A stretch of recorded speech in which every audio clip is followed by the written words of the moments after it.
Rise and Shine Rwanda, it's Thursday the 28th of May.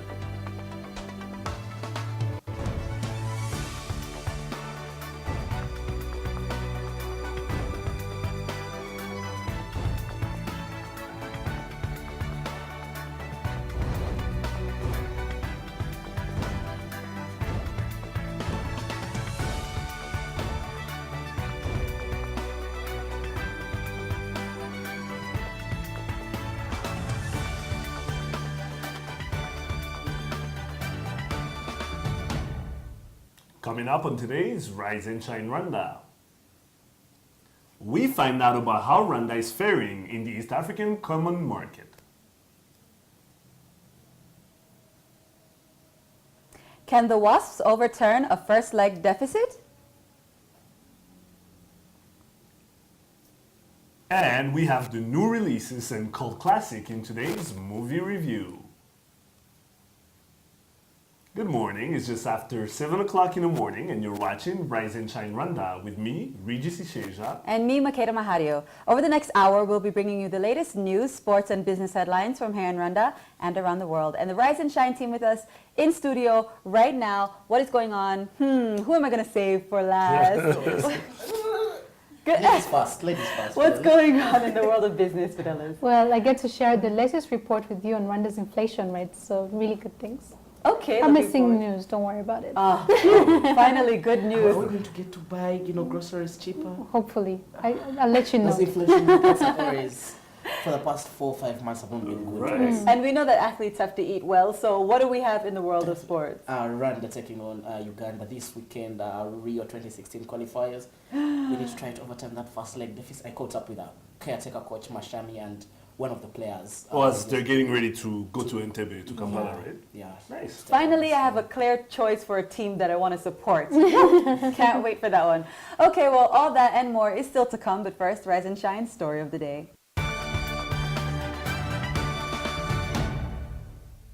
From 2010 to 2014, about 400 regional companies have come to Rwanda and offered employment to about 2,500 Rwandans.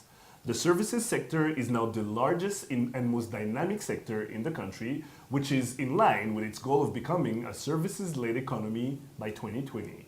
That is why free movement of workers and professionals in the East African community has become capital to our economy. Take a look.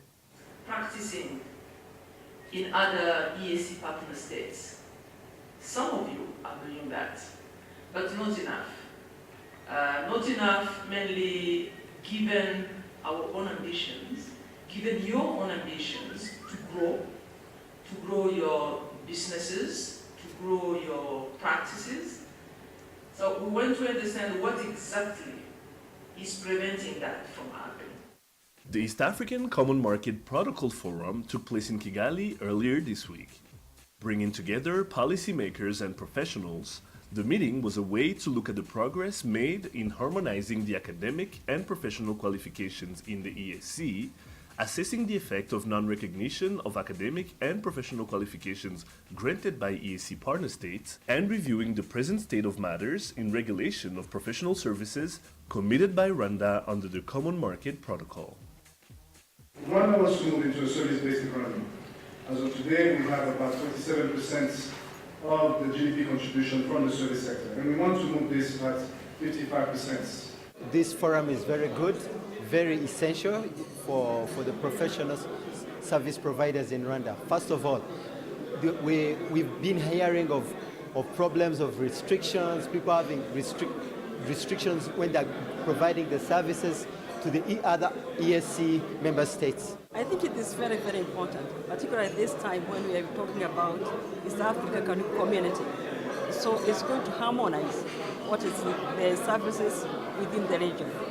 Because it doesn't matter whether a doctor in Kenya, a doctor in Uganda, okay, or whether it helps in harmonization so that one can move from this country to another country within East Africa and still be recognized as a profession. More specifically, the forum aimed at unlocking existing challenges that impede the development of professional services in Rwanda. This was also a way to find out about challenges faced by Rwandan professionals involved in cross-border practice. looking at other EAC markets and beyond. As we said, we are not limiting ourselves to EAC markets. Our work is made easier when we have organized associations. So that is almost, almost a requirement. And why? Because when we have an organized professional association, then we have an interlocutor. We have an interlocutor that will inform our negotiating position. If I was a professional services provider, this helps you to open doors for you to even see what other professional services providers are how the challenges they're facing and how they can be able to solve them.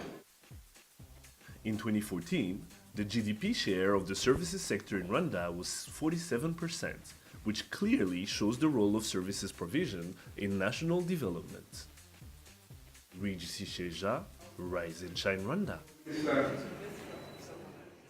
All right, now guys, when you think about the fact that now Rwanda is part of this East African common market, we know Rwandans used to live in Kenya and Uganda, some of the Rwandans obviously, and some never really left, some stayed there because of businesses. Now, when you know that this is a country that's trying to be services, to have an economy that's based on services. Service-based economy. Exactly. What do you see this bringing to Rwandans and to the Rwandan economy? The fact that we can actually go out there and bring back stuff from there and, the knowledge that they have in those countries. I think a service-based economy right now wouldn't be to the advantage of Rwanda mainly, but as the politicians are trying to preach the East African community, when you look at the reality of the East African community so far, okay, there have been some advantages to it, the likes of the one-stop border post being removed.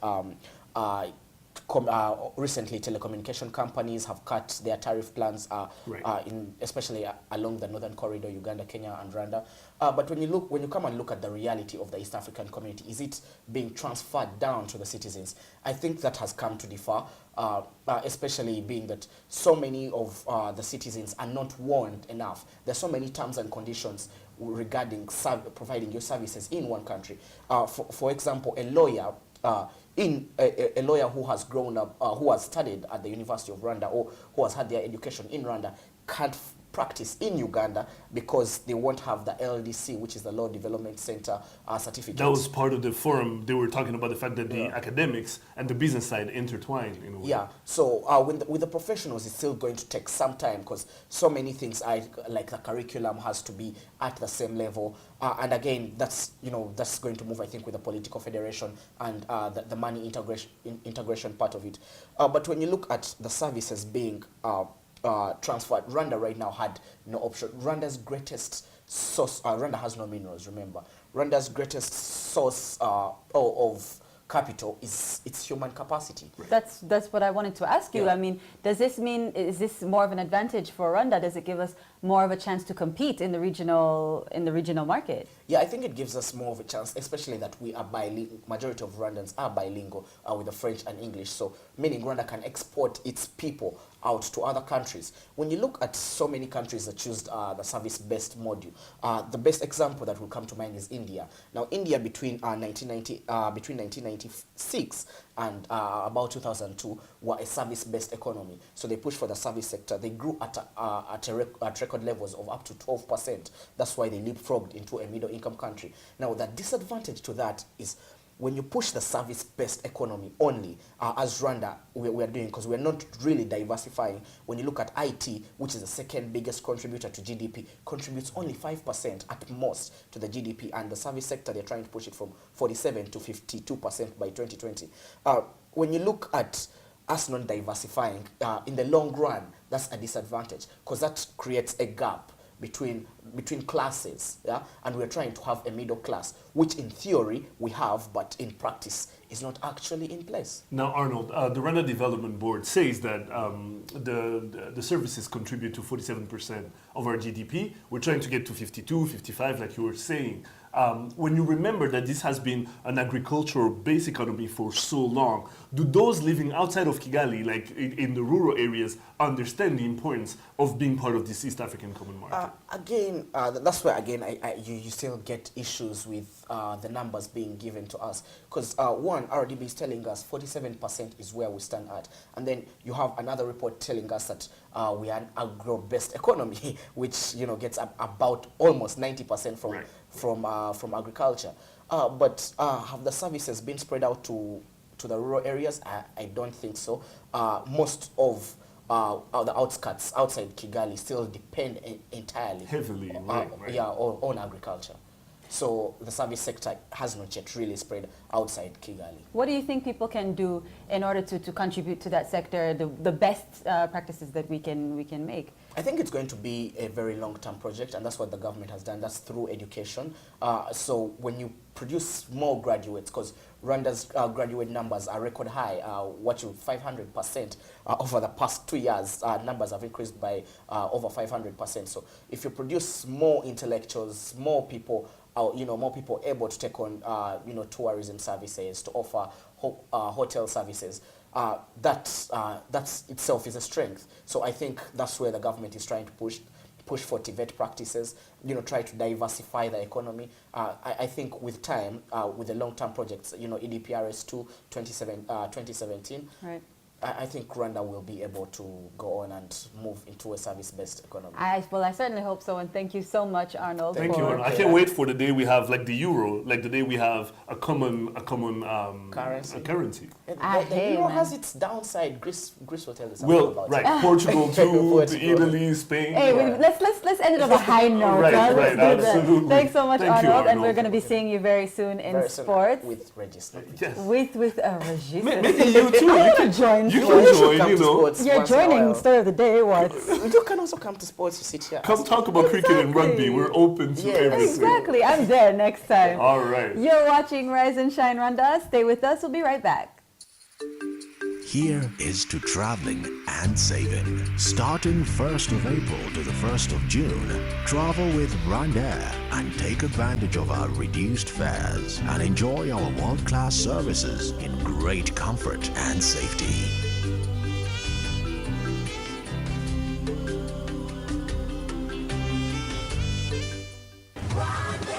Fly our dream to the heart of Africa. Welcome back to Rise and Shine Rwanda. Let's get to today's business headlines. Fidelis Kalangwa has the details.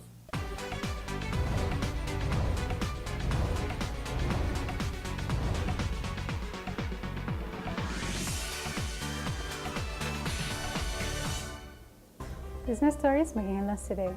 The National Institute of Statistics of Rwanda has released a report indicating that the Producer Price Index, which measures inflation, increased by 1.39% from December of 2014 to March of 2015. The report stated that the main contributors to the PPI during the first quarter of 2015 are tea and coffee products, as well as malt beverages, which contributed 1.05% and 0.63% respectively. According to the statement, if coffee prices in the international market continue to rise, Rwanda's PPI will not decline in the short term. The Rwanda Development Board has recorded an impressive increase of local tourists this year as the institution focuses on increasing visitations in parks and other attractions. The number of local and international visitors has reached over 65,000 people, while the number of local visitors increased by 10%, with domestic visitations in the park generating almost $400,000. This increase has been attributed to continued partnership of both public and private institutions in marketing Rwandan tourism, as well as the effort of the EAC partner states in promoting regional tourism. And the political crisis in the region has prompted fears that the East African economies could begin to decline despite continuing to register strong growth so far. EAC economies are expected to benefit from lower global oil prices as they are net oil importers by boosting consumer demand and competitiveness, as well as mitigating inflationary pressures. Experts say Burundi is however expected to register the least growth at 4.7%. You're up to date today's business headlines. Post news coming up next in just a minute with Arnold Quizera. Welcome back to Rise and Shine Rwanda. Time now for your sports news. Arnold Quizera.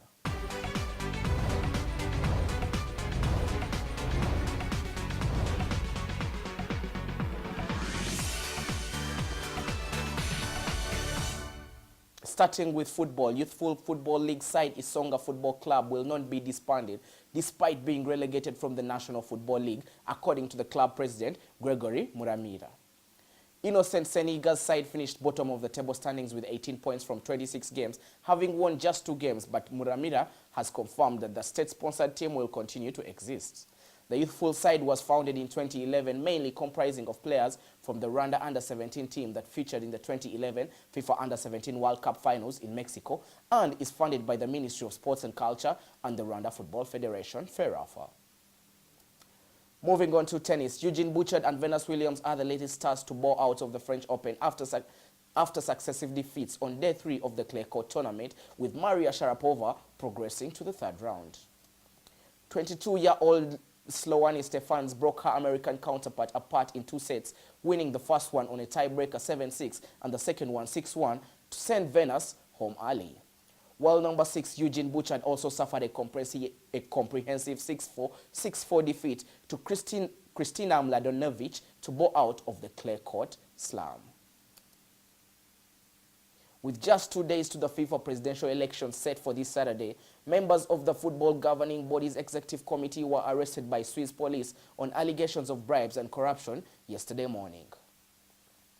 Vice President and CONCACAF Regional Head Jeffrey Webb, alongside 6 other high-ranking officers, are facing possible extradition to the United States of America to face several corruption crimes, including charges into the awarding of the 2018 and 22 World Cup bids that were awarded to Russia and Qatar, respectively.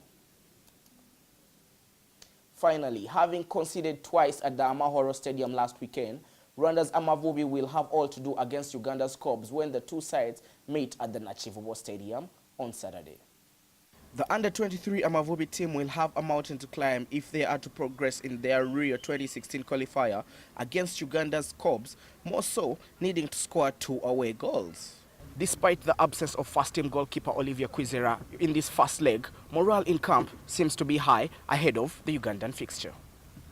With a need to avoid conceding in the first half as well as score a minimum of 2 away goals, caretaker coach Vincent Mashami has called in a backup striker from Gichumbi for the tie. The striker from Gichumbi is not that good scoring player, but he has the qualities which we need. We need to keep the ball up front, so we don't need all the time we put the ball up front, the ball comes back. So he's one good player who can keep the ball, who can give it out, and then who can also work the defense up.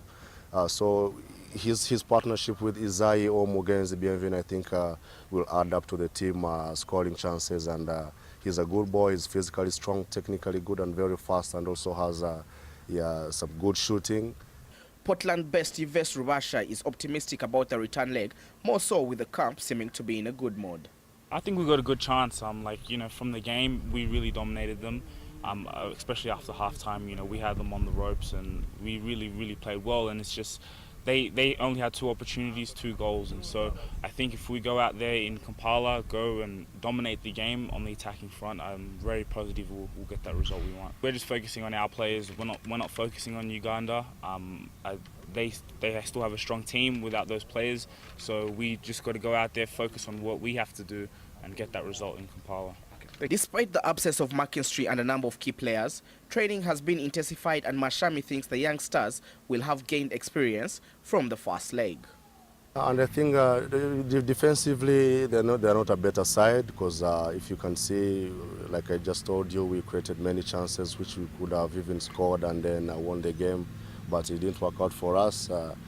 Players to watch in the Uganda side, I think they have their captain who is very good, technically good and tactically better. He can create chances, he can score, and also the number 8 who I think also gave the defense much work. And I think their whole midfield is very good. They are creative players. The number 15, the number 6.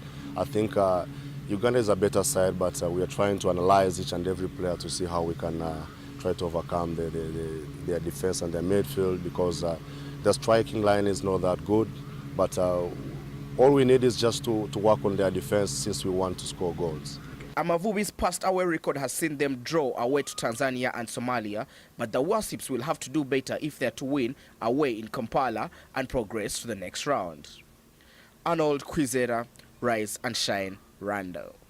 Well, I wouldn't like to be Vincent Mashami right now. Let's just say that, because he has so much work to do between now and the return leg. And what did you see at Stade Amahoro? Is the morale up? Have they kind of given up? Even if we heard the youngster from Portland saying that, you know, they still feel like they can overturn this. Is that possible? I think overall Uganda is a better side than Rwanda under 23, and it's not because it has more talent, but it's just consistency and organization that it has. When you look at what Ferwafa has, you have different coaches coaching the team, you know, over a certain period of time. You have a president who is not helping the team.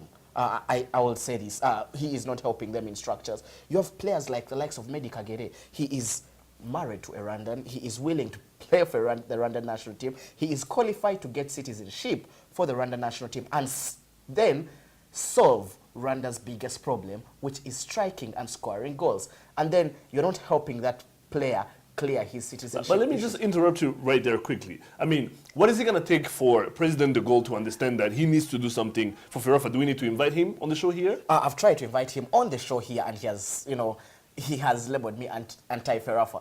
But yet you're doing reports about Ferwafa, yeah, so I don't get it. Yeah, but I think what we need is a whole administration change when it comes to the way football is run, not only in Rwanda, but internationally.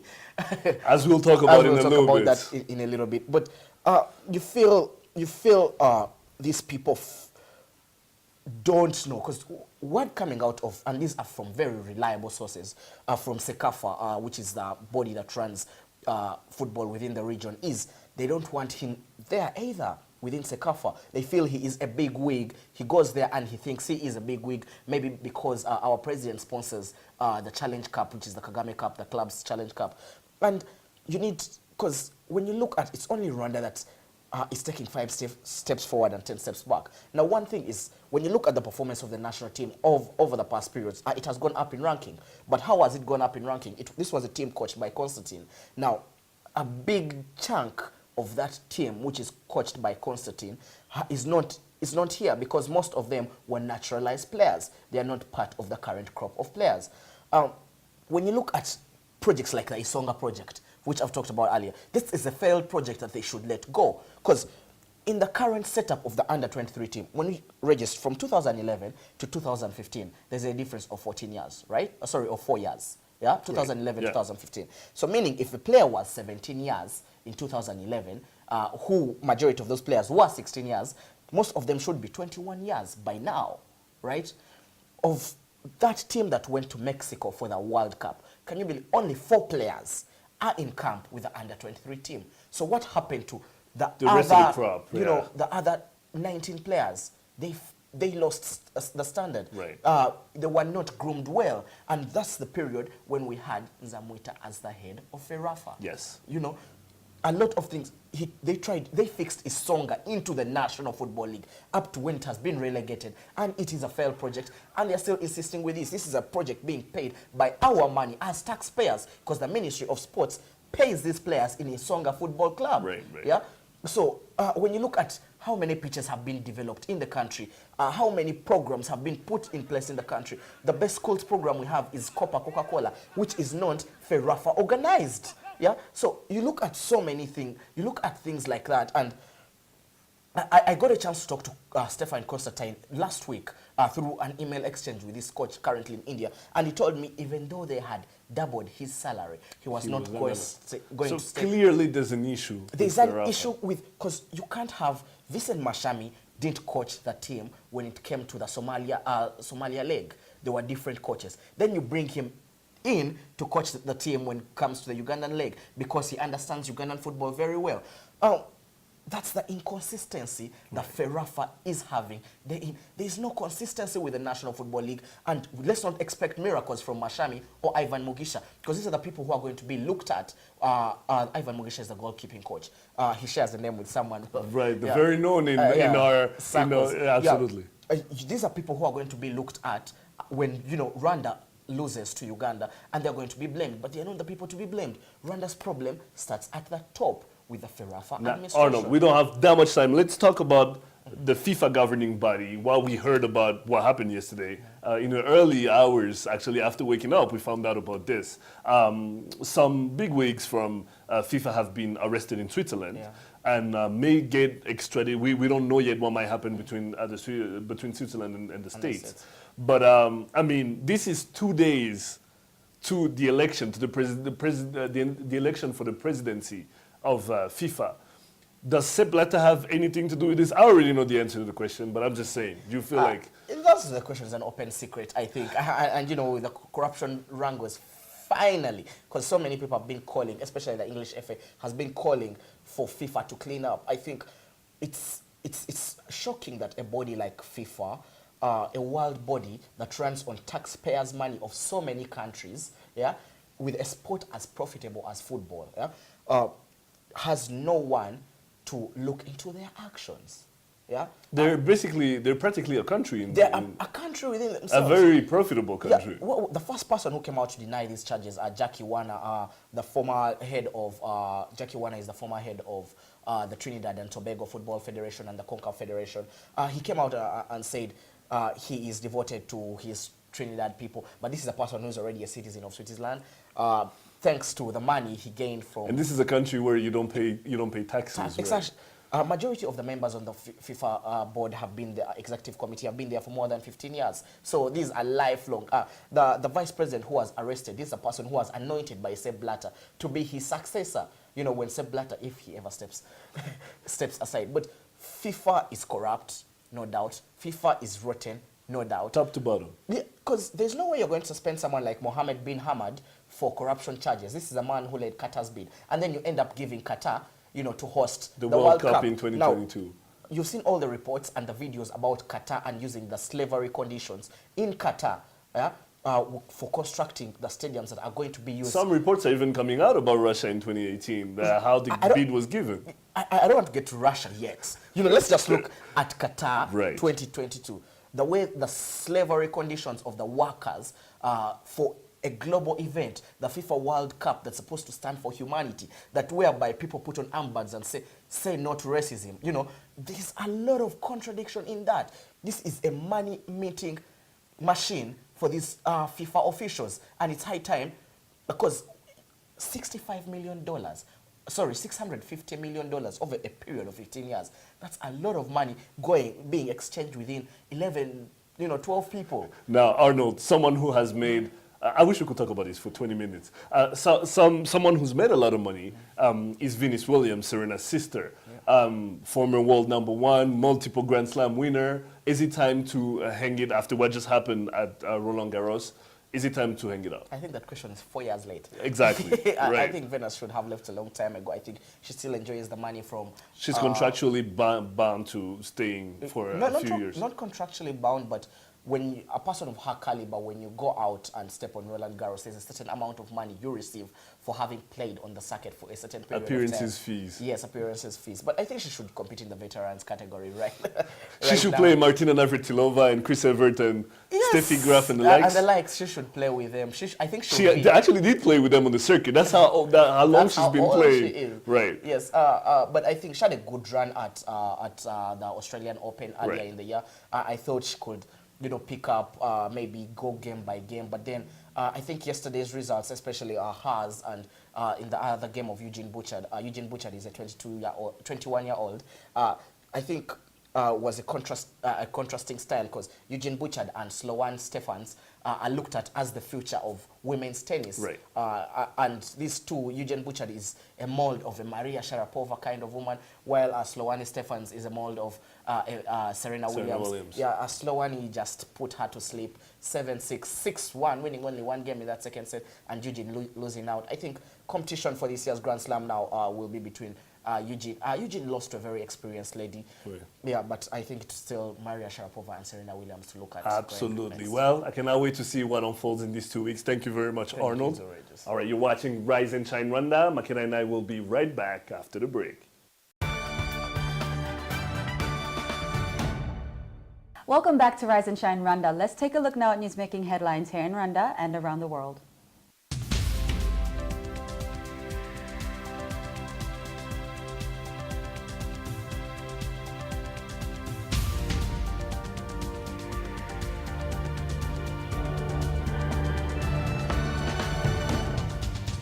The two-day International Conference on Civilian Protection opens today here in Kigali. The conference will be focused on the protection of civilians during peacekeeping missions and will bring together some 30 major contributing nations as well as top financial backers to UN missions. Officials will deliberate on ways to improve the protection of civilians from atrocities in armed conflicts. The conference will attempt to address the differences in expectations and understanding of the security and safeguarding of civilians during these missions. Rwanda's national carrier, Rwanda Air, has joined the International Air Transport Association. IATA is an international trade association for the world's airlines and has over 250 members from some 150 countries. Officials say the carrier now has the mandate to participate in decision-making and the creation of policies in the world of global aviation. The prestigious membership also means that Rwanda Air is now among the airlines on IATA's Operational Safety Audit Register, a factor that will help the airline become one of the safest in the world. The country's media self-regulatory body, Rwanda Media Commission, has been honored with a global prize for promoting ethical and professional journalism. The RMC was recognized by the World Summit on Information Society, a forum in Switzerland. A project submitted by RMC was voted the best by a jury after it had been shortlisted along with 3 other projects. The winning project, entitled Tackling Ethical Dimensions of Online Media Content Through Self-Regulation, was in the category of Ethical Dimensions of the Information. In regional news, the United Nations has allocated $7.9 million towards humanitarian response to the Burundian refugees in the country. Officials say the money was allotted through the Central Emergency Response Fund. The UN resident coordinator has said they are grateful for the urgently needed funds that will reinforce support to the government of Rwanda's response to the refugees. The contribution will support 5 UN agencies implementing life-saving activities in areas such as protection, shelter, food, water and sanitation, and health. And in international news, witnesses say Boko Haram fighters have killed at least 37 people and destroyed more than 400 buildings in an assault on the town of Gubbio in Nigeria's Borno state. The latest attack is reported to have involved about 50 Boko Haram members rushing Gubbio. It's said to have lasted for around 5 hours on Saturday afternoon. Details of attacks like these often take several days to surface outside of the affected areas due to poor telecommunications in the remote northeastern region of Nigeria.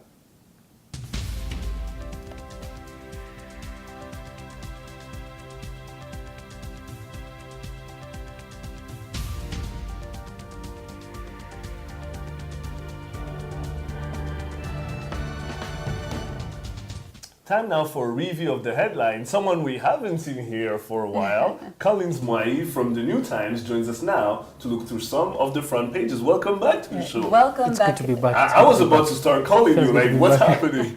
All right, go Glad ahead. to have you on the show again. So today is the day when this 2-day international conference on the mandate of peacekeepers is starting here in Kigali, right? So we just talked about it a little bit. I want to ask you, one of the focuses that the conference is going to take on is the difference between the understanding and the expectations of peacekeeping, basically protection of civilians, by on peacekeeping missions. Now, my thing is this, that seems extremely straightforward. So what exactly are they going to be addressing? I think of interest during this conference will be, to begin with, of late, the peacekeeping missions have been accused of not being very impactful in protecting civilians.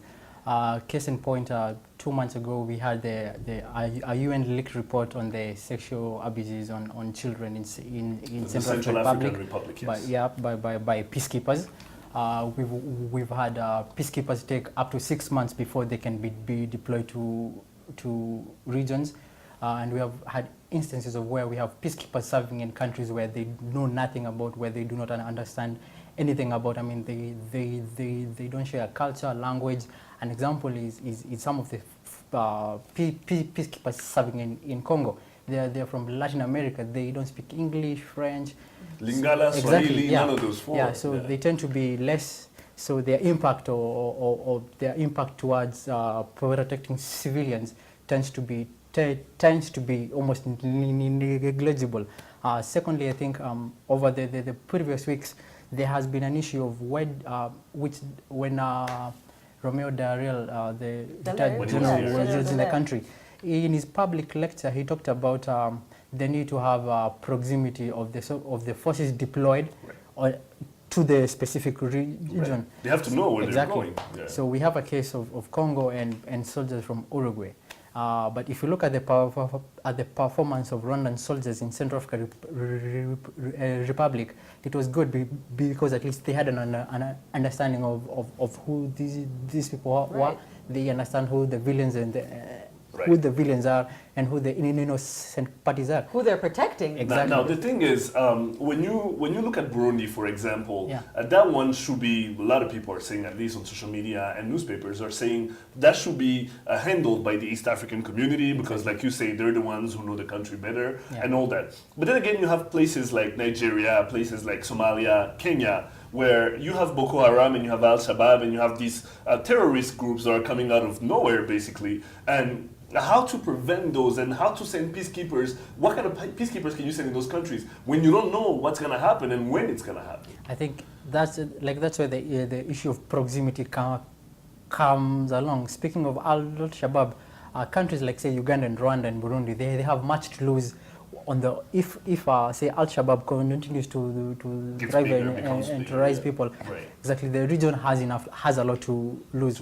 We can already see travel advisories. So with that, it makes more sense to send say Ugandan or Rwandan or Burundian peacekeepers to Kenya rather than sending somebody who has no interest link. at Exactly. all. Right. So for them, it's kind of a holiday camp and sightseeing and taking pictures. I mean, right. Now, that's a good side segue because that's our second topic here. It's Al-Shabaab. In Kenya, Al-Shabaab has been, doing a lot of damage in the northeast of Kenya. Exactly. We know what happened in Garissa with the 148 students that got killed at the university. Now, the thing here is when you look at Al-Shabaab and the way they operate, especially, what can be done to stop them? We know for so long, a lot of critics have come down on President Uhuru Kenyatta saying, well, he wasn't well prepared for this, he took them lightly, didn't give them enough attention. Does this require attention from Kenya only? Like you just said, it can impact the entire East African region. And how much have they spread all over East Africa? We know they're in Somalia, we know they're in the northeastern part of Kenya. Where else are they? I mean, it's about to begin with tackling Al-Shabaab. I think it's quite of a tricky issue because what Al-Shabaab demands may not be very practical for Kenya. On the top of the list of the demands for Al-Shabaab is a withdrawal of Kenyan troops from Somalia. But Kenyan troops are not in Somalia as Kenyan troops. They are part of AMISOM, which has also Burundi, Uganda, Sierra Leone, and I think South Africa. I'm not so sure. So it's not like exactly country, So it's not a country in, and it's been going on since 2011. So you can't actually say that Al-Shabaab, like Al-Shabaab's list of demands can be met easily. And again, they are a terror group. You don't bow down to terror the same way. But then the Kenyan government has been accused of neglecting part of the country, the northeastern part. I mean, based on the infrastructure available, the social amenities to begin with schools, hospitals, security apparatus. So it's sort of a neglected part of the country. It's sort of a forgotten part of the country. So with that, it's easier for Al-Shabaab to come in. I mean, last week we had a case of Al-Shabaab driving into northern Kenya, got a mosque in Garissa, which is about 150 kilometers from and ambushed police cars, right? Exactly. And at some point, they even went into a mosque and had a 2-hour sermon before the cops would arrive, and they were able to get away before the cops go there. So we can see a sort of, so critics who say that the president might not have been ready or is not giving enough attention to security in that part of the country. yeah, they raise a very good point. I mean, the government has not shown a lot of willingness as they do in Nairobi, as they do in other in other parts of the country. But then again, now Al-Shabaab is turning into not only a threat to Kenya but to the region. Recently, we have the East African tourist visa where Kenya, Rwanda, and Uganda are in a group where they have where they market the region as a single tourist destination. Yes. Recent numbers say that due to the travel advisories, we're having markets like the European market, the American market, they're being affected. So we're having less tourists from that area. So in the long run, say multinationals, when they want to put up a plant in the region, they do not look at a single country, they look at a region. So they're less likely to come into a region that's volatile, that's being... Makeda, when you go to a trip advisory and when you talk to them, they tell you clearly, try not to go to Mombasa for now.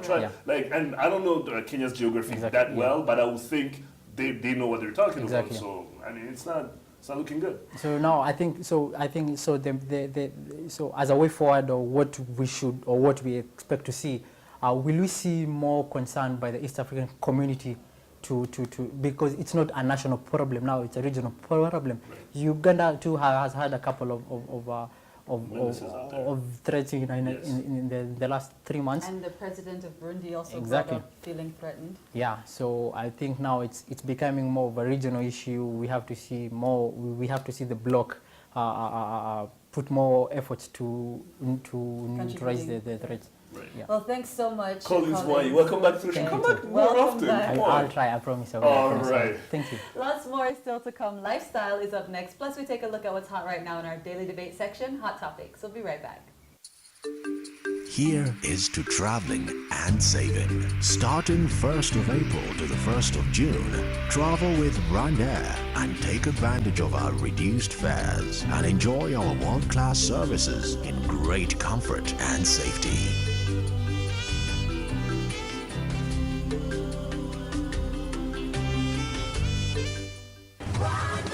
Fly our dream to the heart of Africa. Welcome back to Rise and Shine Rwanda. Lifestyle now. Makeda, what do you have for us? As every Thursday, I have the movie review. Yes, my favorite movie.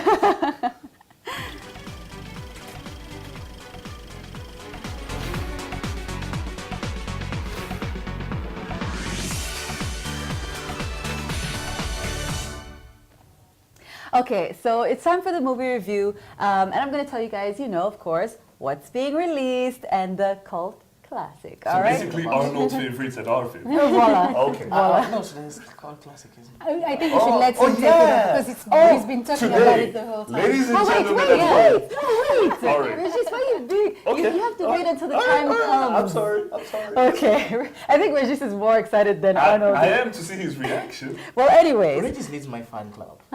Oh. Listen, if he pays me well, I'll do it. I'm fine. It's all about the money. Anyways, so we have a movie that's still in theaters. We actually reviewed this one last week, I'm sorry. Mad Max, starring Charlize Theron, you guys' favorite. Can we always take a 5 seconds pause for that? No, we can't. Okay. So, that one is still in theaters. And the movie that's going to be released tomorrow is, let's take a look.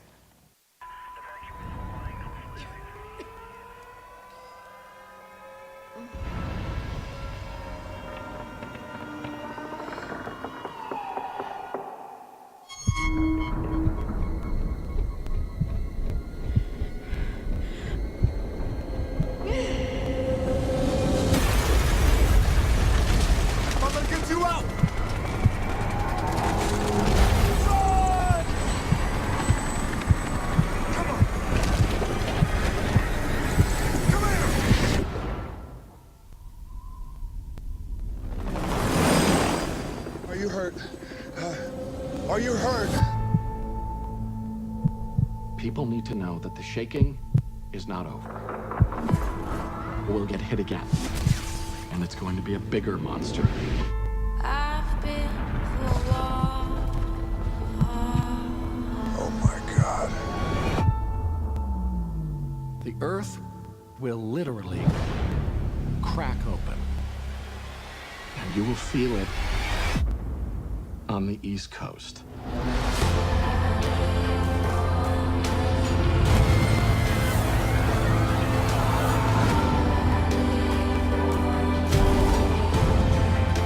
I love you, Dad. I cannot emphasize this enough. You need to get out, and I mean now. If you can't, God be with you.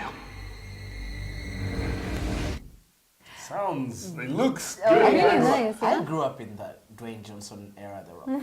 Yeah, so this one is starring That's a lie. The Rock, Dwayne Johnson, and basically, you know the kind of movie it is. Kind of end of the world, man saves pretty Family. woman, Yeah. Daughter. but it looks, if you're interested in action movies or terrifying natural disaster I like that. I like to movies, prep myself. I feel like these movies prepare me for in case anything like this ever just in happens. case there's a crazy I'm like, I earthquake. know what to do. I've seen It this feels movie. like a Will Smith movie. He's done a couple of those. Yeah, Like, it you know. looks like Yeah, a Right. Hancock yeah, I think and he's done that enough kind of them, thing. though. I don't know. I mean, He's Mr. Will Box Smith, Office. he can pretty much do anything, Right. but this one is Dwayne Johnson's turn. So The Rock, go ahead, do your thing. So it's perfect for a fun night out. It's coming out tomorrow at Century Cinemas. We're going to be giving away some tickets soon, so stay tuned until the end. Now let's get into the classic. I'm just going to turn to Arnold's going to take this one over.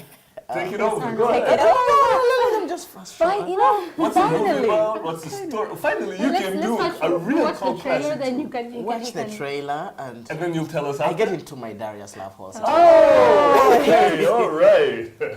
What are you doing here? Let me buy you dinner. Okay, the Billy D thing is a little played out, but I will give you 10 cool points for nostalgia's sake.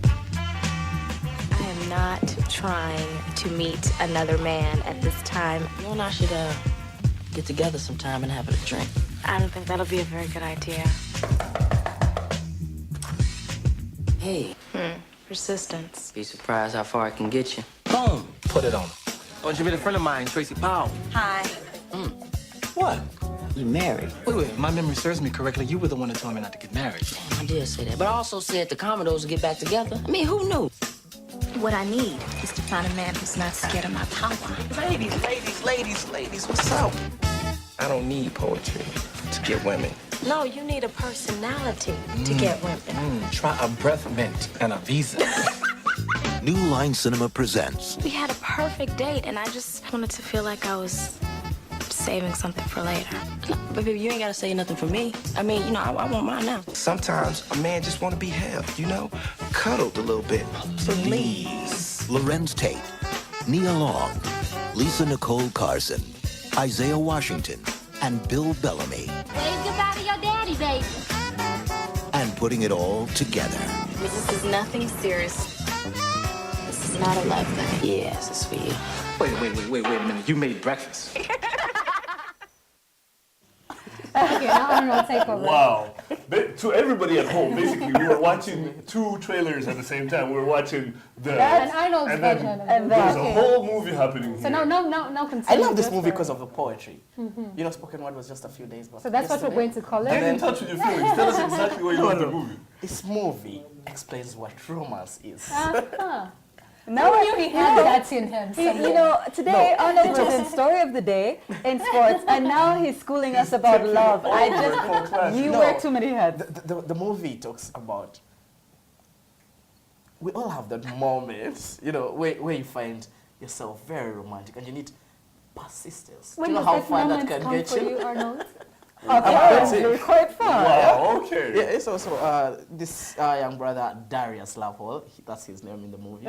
That's Lorenz Tate. Yeah, he's a spoken word artist. He goes to this bar every Monday, and he basically meets this very beautiful woman. Are you trying to recreate this in real life? I'm feeling Like, like this I can only movie imagine has... what's going on through his head. Can I say something? If it was me doing this, he would be saying, "Oh, you're going to tell the whole story." I know. He meets a beautiful woman, and through poetry, he's a writer, and that's where we connect. Okay. He writes, and he meets this beautiful woman, but she's still caught up with her ex. You're telling the whole story. That's how enough. that's how it transpires, and then you see what All happens in the end. beautiful women just treat me I'll get you this movie. Right. Okay, moving on. Now, you know, we simply cannot wrap up this week's movie review without giving away 2 tickets to one lucky winner to go see any movie of his or her choice, at Century Cinemas. And I'm the one choosing the winners this week, so.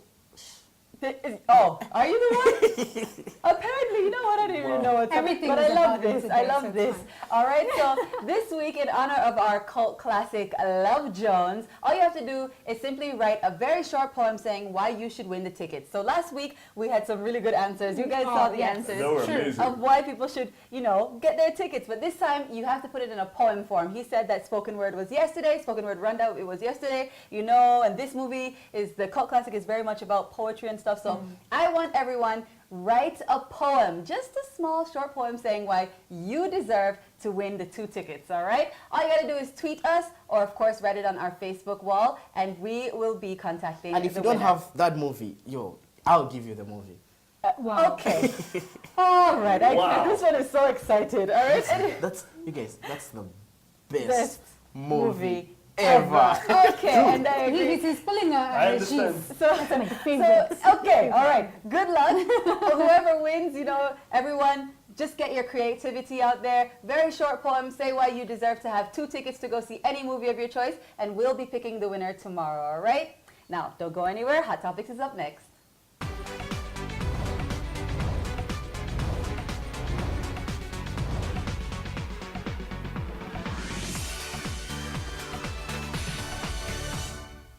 Welcome back, and it's that Hot Topics time again. As always, we've been out and about gathering everything you need to know about what's happening here and abroad, from what's trending on Twitter to what's happening in your local cafe. We've got it for you right here, right now. All right, guys, so the first hot topic of the moment, it's this decision made in Rwanda to stop calling people by degrading names, basically. So, for example, in Kinyarwanda, Nyamweru means albino. Idikuri means midget. Impumyi means someone who's blind. Inyonjo is for someone who's deformed, especially in the upper body. So they're replacing that. There's been a consultation, a governmental consultation, and they're trying to change it to if you mean someone who has inyonjo, for example, to say umuntu ufite ubumuga bw'inyonjo. So it's more polite. Making it more politically correct. Correct and accepted, yes. And so basically, and someone who's Nyamweru, an albino, instead of calling him an albino, Nyamweru, you call him umuntu ufite ubumuga bw'uruhu rwera. So someone who has whitish skin, I don't know, pigmentation. I think it's a way of trying to bring about equality among all people. Respect. Respect. I think it's a great initiative. And they've been doing a lot of campaigns lately to help the disabled. Like I noticed while watching Rwanda television, there's this new segment where they teach people sign language, and it's a really good thing because there's so many situations where you go somewhere and you have to talk to someone who can hear, who's deaf. And you're stuck, so it's good to just know the basics. So that's what they're doing, and it's things like this are really important, and I love the initiative. And I think for once, I've learned one so far. I think if I'm doing it right. Don't do it. What? No, it doesn't mean I love you. So no, oh God. No, this is I love you. Like yeah. So they did this. I'm sorry, I was learning. You seem like you're dancing. Or no, like she's rocks. When I was growing up, this meant the Chicago Bulls. So I don't know what you guys are talking about, but keep going. You were saying, all right, the next hot topic is Jay Polly, one of our musical superstars here, and Senderi, who's another superstar. International hits. Right? He calls himself Mayweather now. Watch out. Boy. Hey, watch out. Knock anyone else. So they've joined the campaign to amend the constitution to make sure that President Kagame can run for a 3rd term. And the reasoning behind it, they're saying, because we heard about this students that went into the parliament 2 weeks ago to ask that the constitution be amended. We heard Even about this week we've had so many people go put up their petitions. Political parties. We've heard PL, I think, PSD, NPL, and the Liberal Party as well. So Jay Polly was quoted as saying on TV 10 as saying on Radio 10, on Teledis, saying the President Kagame has changed the country. He says, if you know anything about what happened in Rwanda prior to 1994 and in 1994, when you see where the country is now since His Excellency President Paul Kagame has taken over and what he has been able to accomplish, what would you want to change? We're on course, it's working, everything we've been hoping to accomplish is being accomplished, and we have places we need to go, and we need him to lead us there. So he's saying to him, it makes no sense not to amend the constitution. Same that he says, President Kagame, His Excellency President Paul Kagame, taught him how to have dignity, that it's important for him to have dignity. And that when you Rwanda now, it's not like back in the days when you used to go abroad and they will say, oh, you're from that country where there was a genocide. And then now when you go, they're like, oh, you're from that country where, women are the most, we have the most women in parliament, and we have feats, we have accomplishments. So what do you guys think about these two superstars getting involved with the... It's definitely going to persuade a lot of people because they have so many fans. Right. People are going to want to support them. People who are probably on the fence just because, they see what's happening in Burundi and stuff, and they maybe didn't want to make a splash. Now that you see, people who are influential coming out and saying, yeah, let's do this, let's start this campaign, I think they're going to persuade a lot of people to join their campaign. Yeah. What I like the most about it is that there's independence. People are exploring their independence to choose what they want and say what they want freely, which I think is a good thing. So, you know what? If they want President Kagame to stay president, good to go. I have no problem. I think they're just exercising their right. Article 193 of the Rwandan Constitution. They have every right to ask for the president to amend the constitution. They have every right to ask for the constitution to be amended by parliament. If it will be accepted, well, let's just watch. Only time will tell. Only time will tell. Only time will tell. You guys, we are too far from 2017. Hey, it ain't that far. It is not that far. Some of us need at least 2 years to start thinking and preparing and analyzing. Okay. All right. We're having a moment over here. So don't forget, we love to hear your thoughts, comments, and feedback on what we're talking about here on Rise and Shine Rwanda. So tweet us at Rise and Shine RW. We're always looking out for you. Like us on Facebook, of course, Rise and Shine RW once again. Comment on our wall or, tag us in your photos. Check out our Rise and Shine Rwanda YouTube page where you can catch all the shows and reports that we upload daily for you. Follow us on Instagram, Rise and Shine RW. We're always posting behind-the-scenes photos. Or check out our Rise and Shine Rwanda website. Well, that's all the time that we have for today, but don't forget we love to hear your feedback, so do let us know if you have any ideas for the program. You've been watching Rise and Shine Rwanda with me, Makeda Mahario. And me, Regis Isheja, and on behalf of us two, this beautiful team over here. Mr. Love Jones. This is basically Rise and Shine Cuisine today. Thank you for Rise and Shine Rwanda. Well, have a great day. Bye-bye. Bye.